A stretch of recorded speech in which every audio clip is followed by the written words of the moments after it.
Donasi dakwah Yufid. Yuk berikan amal jariah terbaik Anda untuk dakwah dan pendidikan Islam.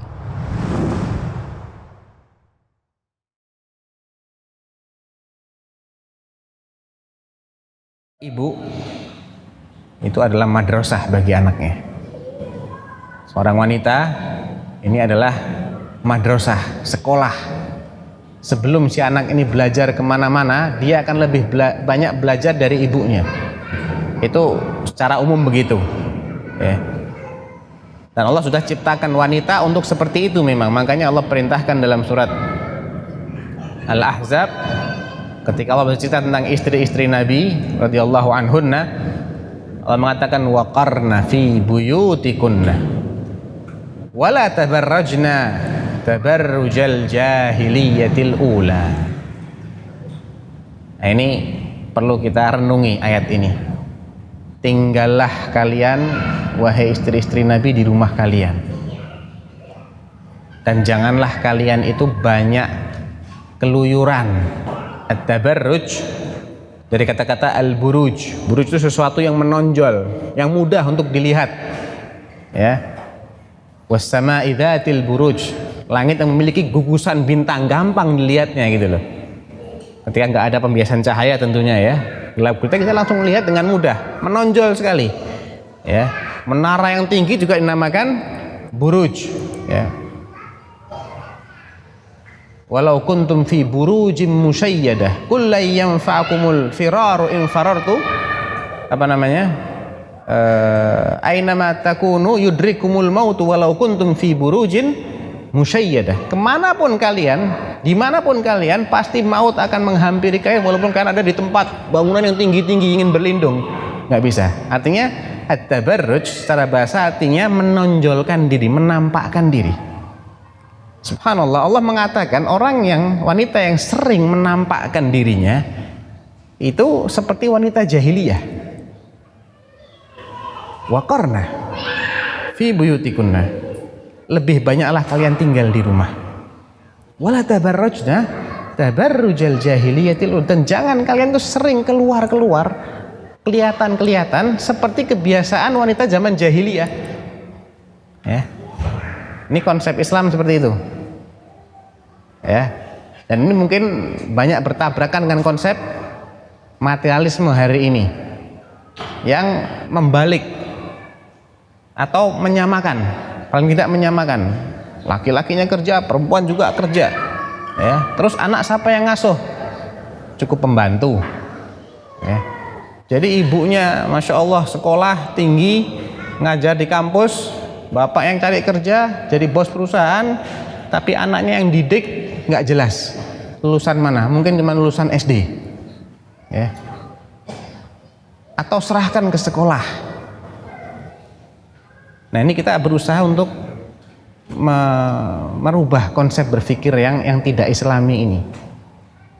Kalau ingin melahirkan generasi yang hebat ya, memiliki generasi atau mengulang kembali kejayaan Islam dengan melahirkan tokoh-tokoh sekaliber Imam Syafi'i, Imam Ahmad, Imam Abu Hanifah, Imam Malik, Imam Sufyan Ats-Tsauri ya, atau yang kontemporer seperti Syekh bin Baz, Syekh bin Utsaimin, nggak mungkin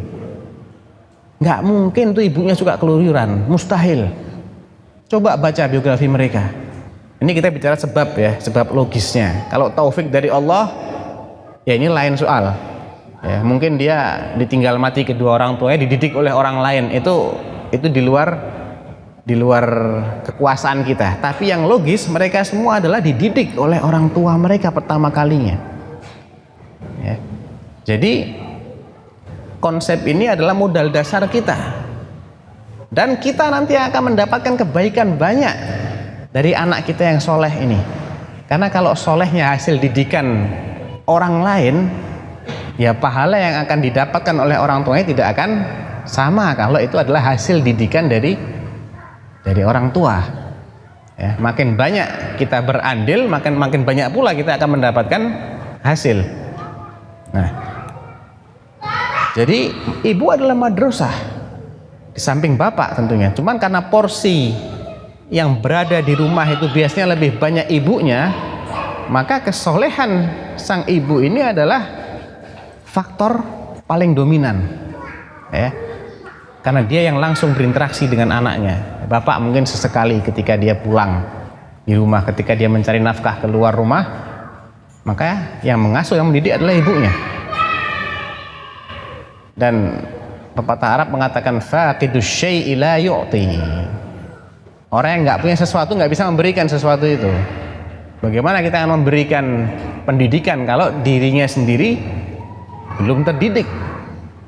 Bagaimana dia akan melahirkan generasi orang-orang yang taat kepada Allah kalau dirinya sendiri belum seperti itu, ya. Jadi ini poin penting, dan untuk bisa seperti itu ya kita harus ikuti konsep Islam itu seperti apa. Usahakan semaksimal mungkin. Kalau terpaksa harus bekerja ya itu lain soal, ya.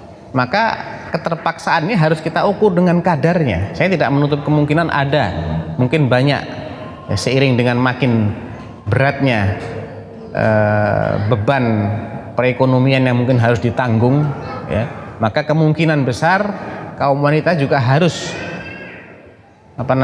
ikut bekerja membantu suaminya.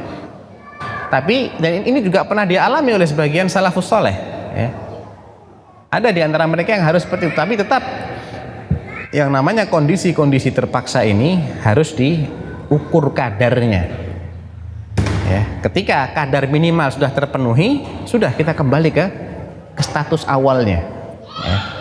Jangan sampai kita hanyut, ya, kemudian lalai, ya, semata-mata karena ambisi untuk mencari hal-hal yang sifatnya duniawi, ya.